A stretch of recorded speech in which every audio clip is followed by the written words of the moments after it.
In February 2020, the Brooks Institute hosted approximately 80 of the most influential actors in the animal protection community to discuss the current state of the animal protection movement. 3 keynote speakers stimulated thinking and conversations. The speakers were Alexandra Horowitz, Syl Ko, and Dale Jamieson. Following is the presentation by Syl Ko. Now we're very excited to turn to our keynote speaker of the morning, Syl Ko. Syl is an independent researcher and co-author of Aphorism. She studied philosophy at San Francisco State University and the University of North Carolina at Chapel Hill. And her work focuses on the intersection between decolonial thinking and animal ethics. So we're very happy to welcome you, Syl. Thank you so much for coming.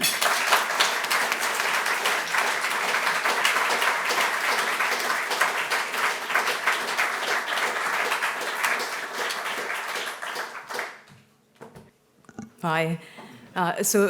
There are some people here who know me, and if you know me, you know that I talk a lot.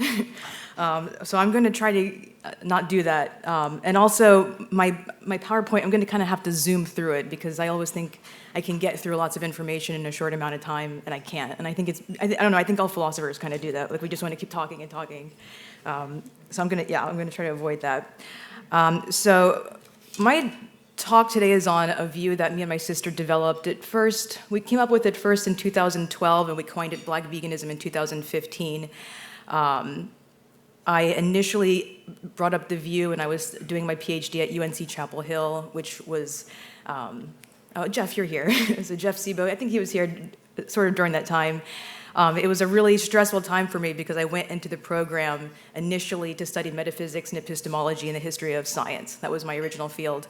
And then I came up with this really crazy view that animals are raced, and so as people who are interested in anti-racism, we should interrogate the question of the animal. And everyone in my department was like, what? Like, what? How did this happen? And so I went from being the golden child of the department to overnight becoming like the biggest loser. And I really mean this. I couldn't find anyone to be on my committee. There was a few people who felt sorry for me, so they kind of like were on it. Then I couldn't find anyone to head my committee. And finally, a really famous philosopher of language in the department, he's like, I think your view is huge. I would love to be the head of your committee, but I'm retiring. And I thought, well. And so I actually left my last year of my PhD. That's how depressed I was feeling because everyone was kind of giving me negative feedback about this view, and I really believed in it. So I decided, okay, F this, and I left. And, a few years later now, all over the world, there are people who adhere to Black veganism, some people who I see even in this room. So just to start with, the name Black veganism might give you this impression that this is an identity view. It's not that. So when I say that we have people who adhere to Black veganism all over the world, I mean literally all kinds of people who look all different ways. You don't have to be a Black person to adhere to Black veganism, okay? And that's not to say that that's not an important issue, how people of color feel in animal rights spaces. There are people who talk about that stuff. So a really good example is Breeze Harper, right? But Af and I, my sister, her name is Ko, we are not interested in the cosmetic diversity issue that's going on in animal ethics. What we want to do is talk about animal ethics in a way that comes from a very different starting point.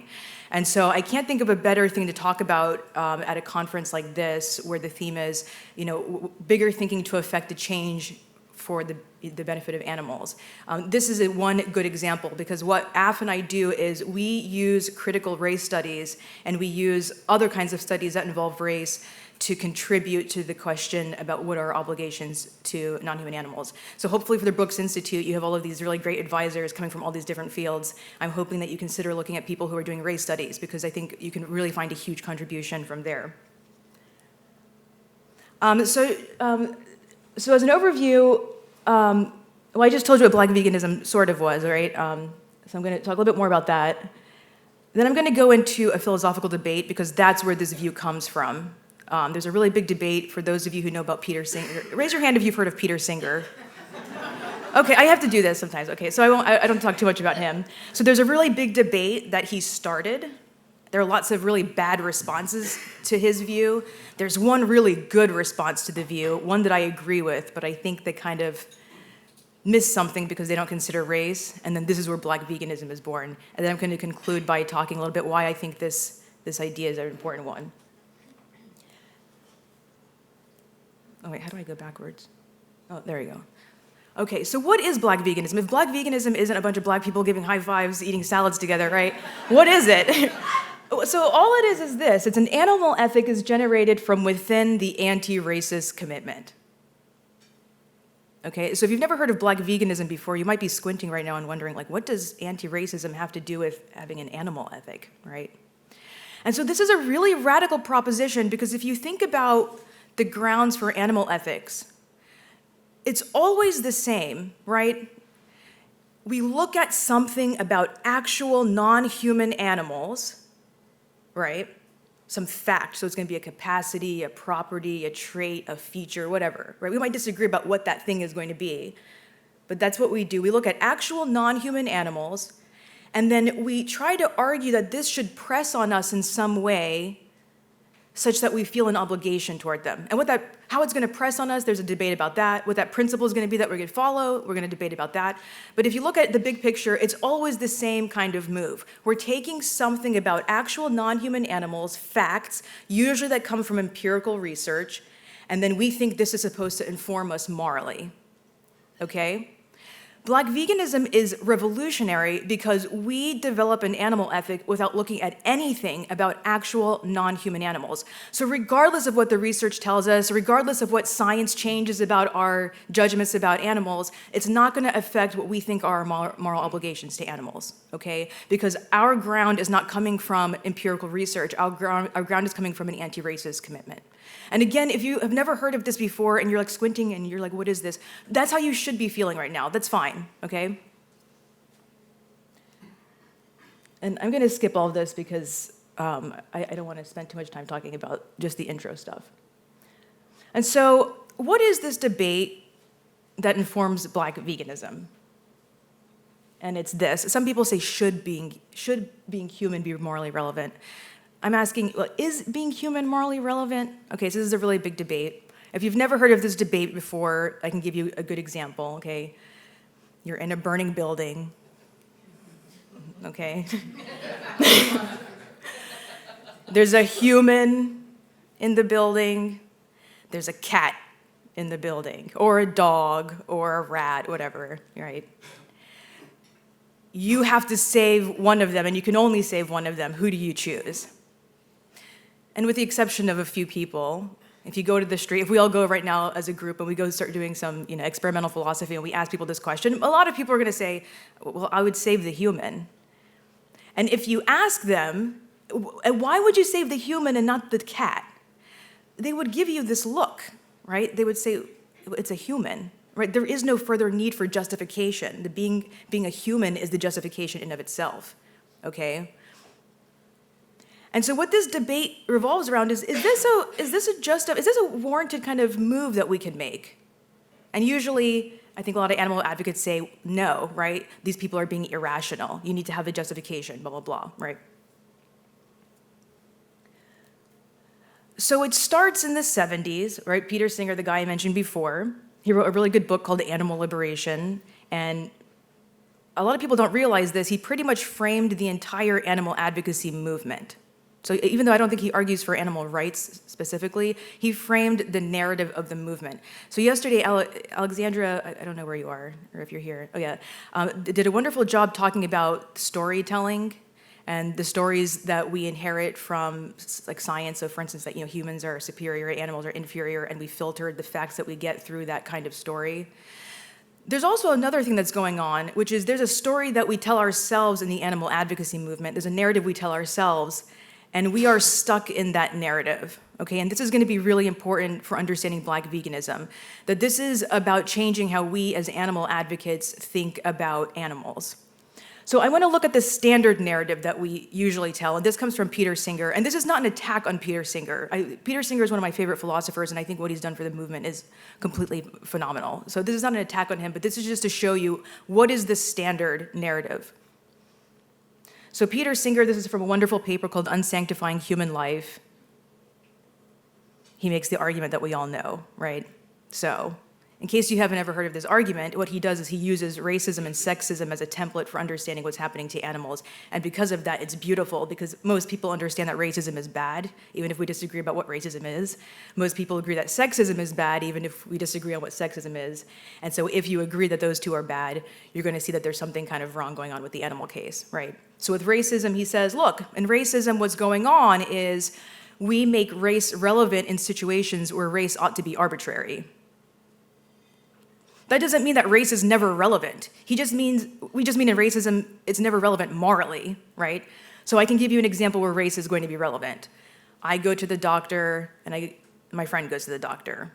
The doctor says, Syl's friend, you have to sit in the sun for 15 minutes 3 times a week to make sure that you get enough vitamin D.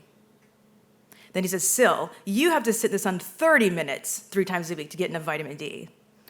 Now, I'm not going to start yelling that this guy's racist, right?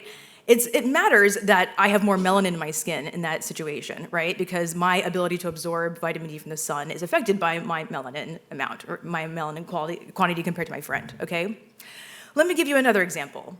Me and my friend, the same friend, okay, we're now driving on the road and we get into a car accident. We both break our legs. Paramedics come. They see us and they say, let's help Syl's friend. We don't have to help Syl, she's black. Ooh, right? So you see the difference in the example there. So racism doesn't mean that we can never invoke race or that race is never relevant. It just means in moral situations, race should not play a role, okay? And then in sexism is making sex/gender, right? Because now those terms, we have to use it carefully these days. So sex/gender, making that relevant in situations where it ought to be arbitrary, okay?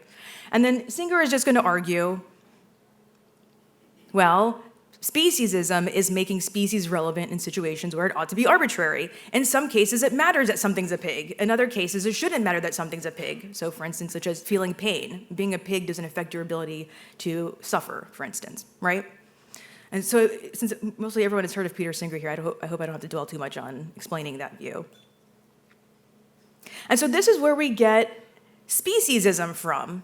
This is actually a response to a kind of debate. So when we talk about everything happening to animals, when we use that word speciesism, we are also taking a side on a debate about the species question, okay? This is going to be really important. So since the problem is we weight the human arbitrarily, the solution is going to be, well, let's deflate the human, right? Remember that paper was called Unsanctifying Human Life. So this is going to be the strategy. To get rid of this myth, we need to deflate the status of the human. And this is where we get speciesism from. And so what's going on here is a particular narrative of what a human and a particular narrative of what an animal is being pushed here. Right? What does animal mean in this narrative? Animal just means a member of the kingdom Animalia. And that's why you always hear animal advocates saying, but we're all animals, right? Again, I shouldn't be blowing anyone's mind here. This should be a review. And so I want to call this kind of position a species objectivism, okay? And so that just means there's no morally relevant property possessed by only members of the species Homo sapiens, such that we have a rational reason to privilege their interests over and against any others. It's not a specific ethical position. So Peter Singer, he's a paradigmatic example, but Tom Regan, for instance, is another. And most kind of mainstream canonical thinkers are going to be species objectivists. And what that just means is that when we're talking about what it is to be human, we're looking at it from a distance. So I always like to use this example of the Voyager perspective of Earth, right? So one way you can think of Earth is from this perspective, right? Thinking of it from being outside of Earth.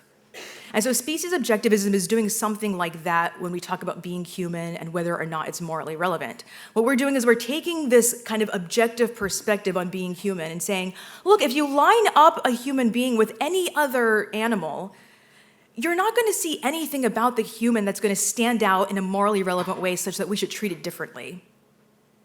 Just like if you look at Earth from this objective perspective, there's really nothing about it in this any sort of essential way that's going to be different from other kinds of planets. There's billions of other planets, and Earth is just one among many. Just like a human is one among many species, right? So again, I want to call this species objectivism. This is the narrative that dominates the animal advocacy movement, that the human should be understood as one species or one animal among many kinds of animals. Not everyone agrees with Singer, as you might guess, right?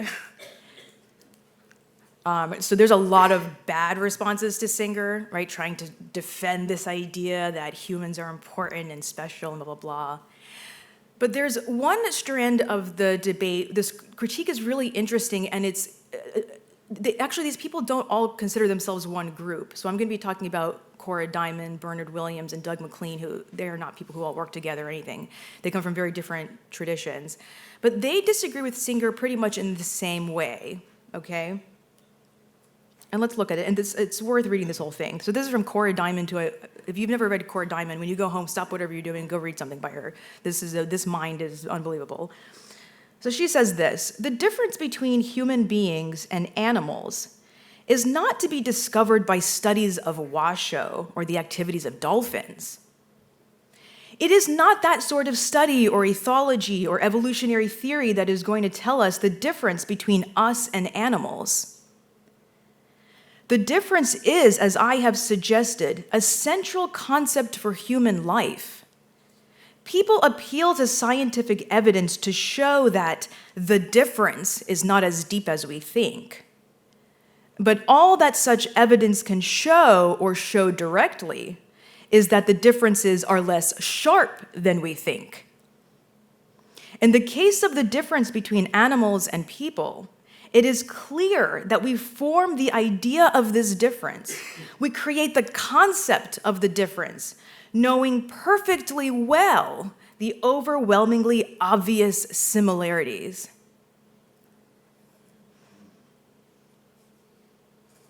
And so just in case that was too much for you, here's an easier way to say it. Bernard Williams, he's very succinct. No one should make any claims about the importance of human beings to the universe. The point is about the importance of human beings to human beings.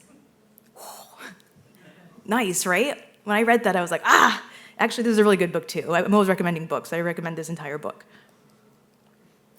And so what we have going on here is a very different narrative about what is a human and what is an animal. Now, Cora Diamond and Bernard Williams and Doug McLean and all the people who are arguing this kind of position, they're not going to deny that we're animals. They agree that, yes, all humans are animals. They're just going to say, listen, people, you Singer people, you species objectivists, when people are talking about the value of being human, that's not the human they're talking about. They're not talking about that human. They're talking about human in a really different way, meaning there's a second narrative that exists.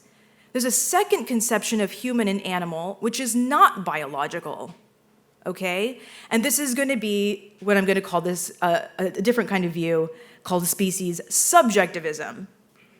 So the fundamental difference dividing humans from animals is an idea, or more specifically, a concept that does not rely on facts about properties or capacities observed in their respective groups, but rather on its role in structuring what might be described as particularly human ways of living. Okay? And I don't want to talk about these being people who are opposed to each other the way that you would in a philosophy class. I want us to understand it as these are two different narratives. One is we understand what a human and we understand what an animal is from an objective perspective, and we're going to get certain information by thinking about it that way. But we can also think about what a human and an animal is from a subjective perspective, and we're going to get different information that way. So let's go back to my example. Remember, one way that we could think about Earth was from the Voyager perspective, right? One planet among many. What's another way that we can think about Earth? I'm on Earth, and you're going to get really different information when you take that vantage point, right? And so the people who I'm describing as species subjectivists, they're going to say, listen, this question about the value of humans and the value of animals is not the kind of question you can answer objectively. If you want to see why it's important being human, what people mean by that, and not by the human supremacist narrative, Just in general, what do people mean when they're talking about this? You can't remove yourself from the human to get the answer. You got to go more subjective. You got to step into the shoes of the human and see, what are we talking about when we talk about being human is morally important? Easy an example I used to give my students.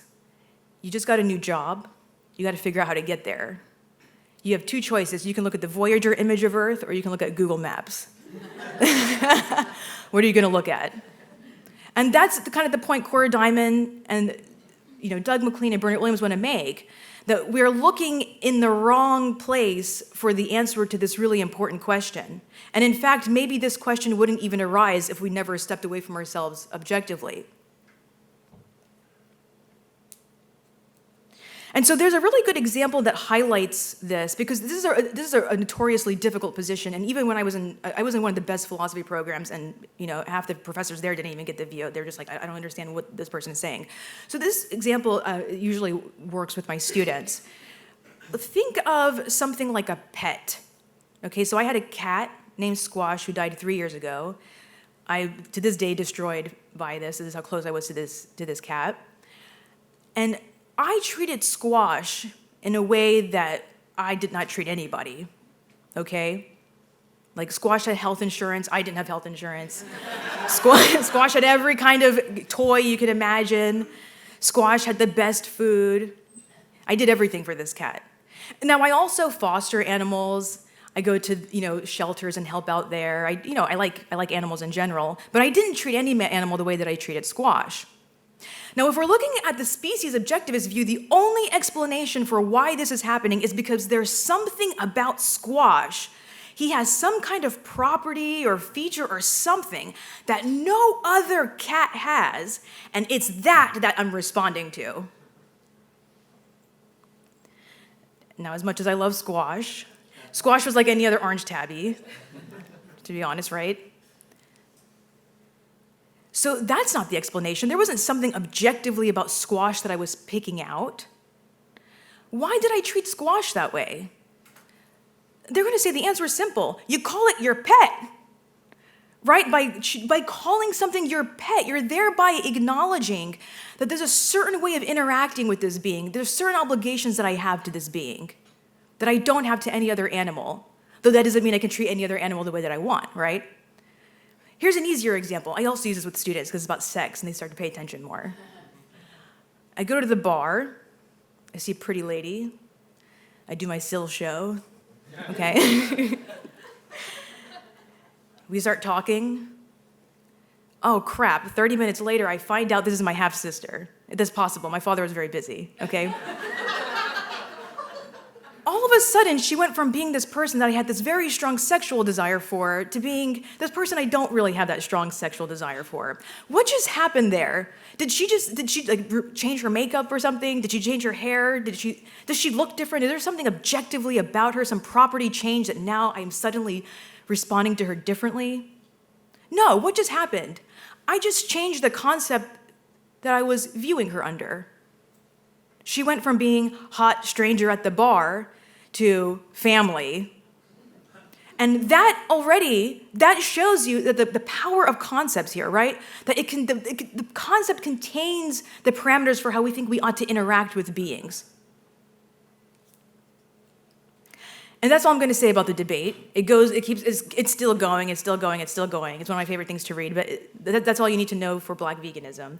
So this debate has been between these two sides. Okay, you have the Peter Singer type people, and then the only compelling response, I believe, which are these Cora Diamond type people.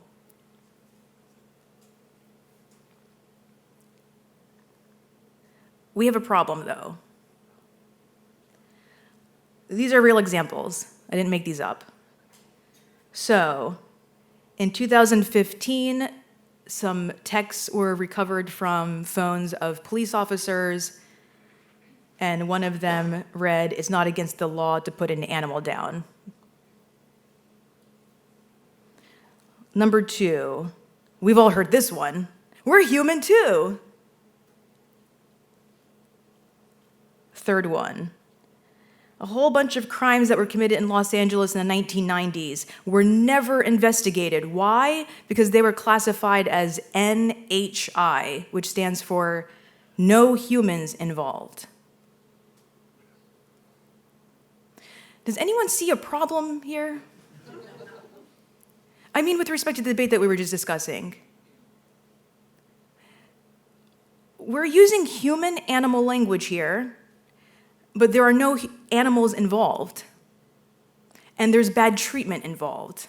Treatment that we would otherwise consider very cruel and inhumane, egregious, right? Hopefully what these examples are showing you is that being human matters even in cases where only human beings are involved. And this is something that this debate has thus far left out.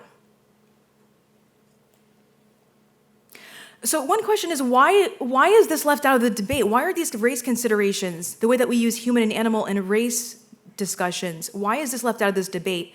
And I think one big reason is because this kind of assumption is in operation, which is there's the human-animal divide, the biological, the real one, right? Humans and animals, there's that divide. And what we're doing is we're symbolically applying it to humans, and this is how we get this bad treatment of the human. That's what's going on. And so that's why it's not really relevant to this debate, because in a debate we're interested in the treatment of animals, right? And this kind of thing that's going on, we're talking about the treatment of humans. So that's why it's not really, it's kind of irrelevant. This doesn't really fit into the debate. And so here's a really good example of that kind of thinking. And I got this from an excerpt from a paper by Manisha Deka, who's here, a really big influence of mine. And so it's species thinking that helps to create the racial demarcation. Race thinking, the denial of a common bond of humanity between people of European descent and those who are not, is a defining feature of the world order today as it is in the past. Right? So this is a nice example of the way that we usually think of the connection between the human-animal binary and then this thing that's going on with this social human-animal stuff, that we think, well, we're applying something that exists with humans and animals to human-human interactions. That's what's going on. And one big problem with only looking at it in this way is that we miss out on something. So first of all, everybody pretty much agrees that it's wrong to divide humans up into like humans and subhumans or non-humans or whatever. We all agree on that, but not everyone agrees that it's okay to do that with humans and animals, right? So it seems like we kind of don't kind of move forward. And second of all, it also kind of uses animals as a way to make sure that we don't harm humans, right? So the only reason that we shouldn't use the human-animal divide is because it might be deployed against humans, which seems to kind of use animals as an instrument to make sure that humans aren't being used in a certain way. But I think actually the biggest problem with only viewing the connection between race and animals in that way is this. It misses out that there's a third narrative going on. There's a third conception of human and a third conception of animal in operation, which affects animals, and we talk about it as if it only affects humans. And this is going to be the third one. Some humans are animals. And so what a human and an animal here is not going to be what was in the first one, right? Remember, what was going on in the first one when all humans are animals? Animal meant a member of the kingdom Animalia, and in that way, all humans were animals. And the second one, an animal is anything that's not a human, okay? And then now we have a third one. What is an animal and what is a human here? It's not what's going on in the first case, and it's not what's going on in the second case. Again, this shouldn't be mind-blowing. We hear people, for instance, some politicians will refer to groups of people as animals, and we get offended. Why do we get offended? If C didn't exist, no one would get offended by that. They would say, Latinos are animals, right? Latinos are members of the kingdom Animalia, and this would mean you are not picking up on something really important socially going on. When there are politicians talking about groups of people as if they're animals, they are not talking about biology, and we all know it. That's why we all get offended. Right? And so C is a way to make sense of why do we get that feeling that there's something going wrong here? How do we know that we're not talking about Latinos are simply members of the kingdom Animalia and that something else is going on here? And so what I do in my work is I develop on what Cora Diamond did, except I point out, listen, because you didn't talk about the race stuff, you didn't realize you can get even more subjective. So remember, the critique of the species subjectivists were that people like Peter Singer are not subjective enough. If you're going to answer the question about why does being human matter morally, You can't look at it from this distance. You got to step into the shoes of the human. And I am just giving the same critique to these people. I'm saying, you're right. If we want to see why being human matters morally, we need to be subjective, but you're still too subjective. There's a way we can get even closer to being human, and it's not going to be in this understanding ourselves in terms of being a member of a species. And I call it this way, subspecies subjectivism. The idea of humanness is entangled with expressions of our sense of self as a result of a specific worldview or specific human practices. Human beings then can experience themselves and others as more or less human. If you're a person who's from an animalized group, you probably know exactly what I'm talking about. You might go around feeling like you're not human. Under A and B, this feeling makes no sense. What does it mean to feel less than your species, right? That doesn't even make any sense. Something else is going on here. And so this actually ties nicely into, Alex, your talk yesterday, because you were talking about the stories and the narrative. And so when I'm thinking about, how can we affect change for animals? How can we use bigger thinking to affect change for animals? What Black Veganism wants to propose is this. We need to start talking about the narrative of animality and stop talking about animals. That's not to say I'm against science. I'm not against research. I'm not against learning stuff about animals. I think it's important to enrich our understandings of our fellow beings on the planet. But we need to stop confusing this with being a moral project. And this is not a surprising point, because when it comes to human injustices, we already know that. If you look at the way that we attack human injustices, what do we do? Let's look at racism. What do we do when we attack racism? We look at the narrative of race, and we talk about how that narrative has been imposed on people, right? How this narrative has given rise to categories through which we view people. And then what do? We want to dismantle it. We want to dismantle the narrative so that we can break open this veil of how we see people and learn how to see them in more imaginatively healthy ways. We do the same thing with sexism, right? How do we go about dismantling sexism? How do we talk about dismantling sexism?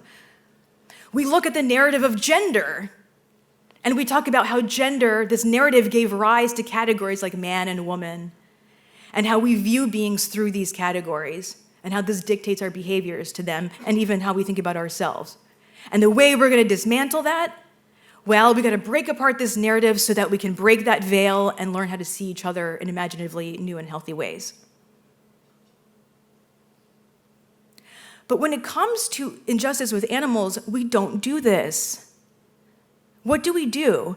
We start looking at facts about actual non-human animals, and then we think this is supposed to press on us morally, which is bizarre. There is nothing about actual animals that created this narrative. There's nothing animals did, and there's nothing about animals that created this narrative, that created this myth. So why are we looking so much at them to look for the answer? Alex was giving this really great story about, I think you're talking about research that's showing us that so many animals have all of these cognitive markers that are really impressive. And it's not changing our behavior to them. It's not changing how we think about them. Why? Why is this happening? But this isn't surprising. We do this to other humans, and we know humans have the exact same cognitive faculties as us, right? We know that they can pass the mirror test. We know that they have sophisticated emotions, right? We already know this. Why does this happen? It's because those facts are not what's giving us our moral judgments. The narrative is the thing that has the morally loaded concepts, so we got to go after the narrative. Now, I want to be fair. There are some people who work in animal advocacy who do look at the narrative of animality and the narrative of humanity. And we know this because we talk about this thing called human supremacy, right? And we talk about the myth of the human, the myth of the animal, and we understand that we subsume actual animals and actual humans under these larger umbrella, capital H, capital A terms. We know that, right?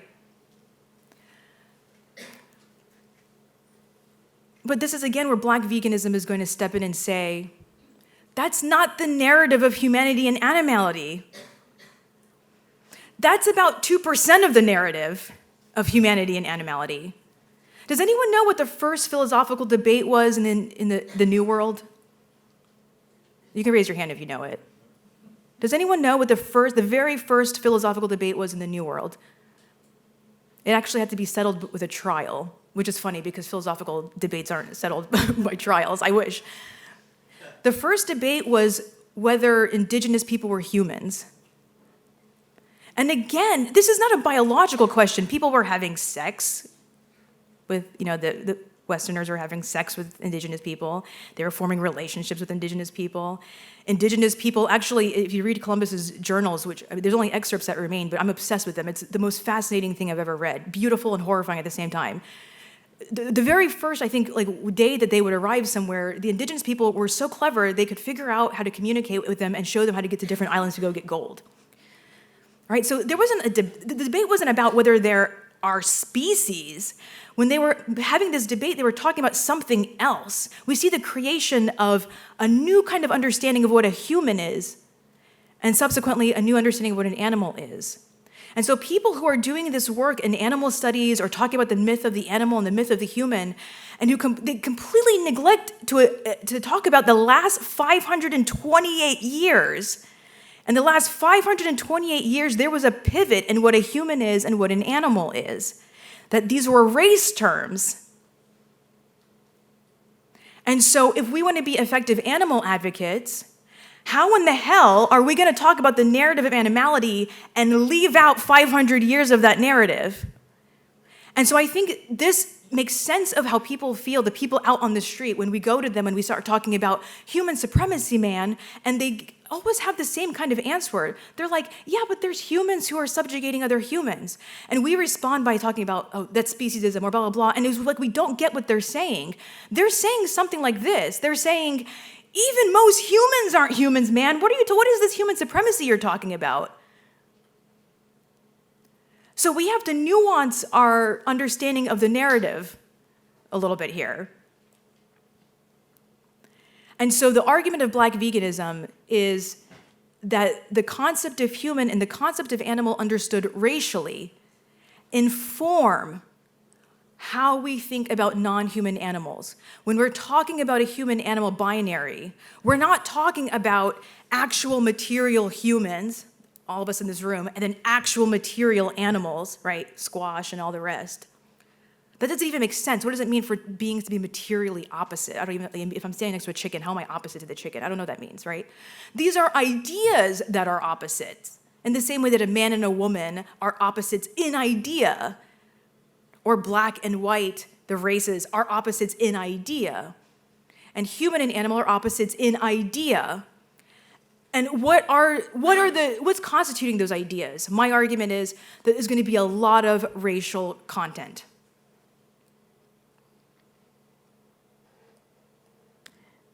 And I'm going to skip all of this just to get to this picture because I'm going to try to keep this short. And so Black veganism, as you might guess, this is a huge view and it involves a lot of philosophy. I don't want to get too much into it. But Black veganism can be understood in this way. So far, it seems like we have focused on number one, that there's a biological human-animal divide and it informs how we think about humans.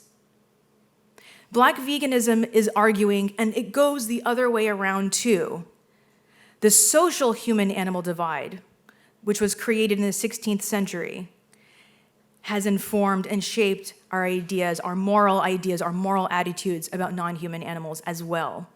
Which means, well, this is the really controversial conclusion, right? That if you are a person who claims that you are anti-racist, you better have animals involved in your interrogation of racism. And if you are a person who claims that you want to do something about animals, you better have race as a part of your understanding of the narrative of animality. And that's my email address in case you want to contact me about this. Thanks.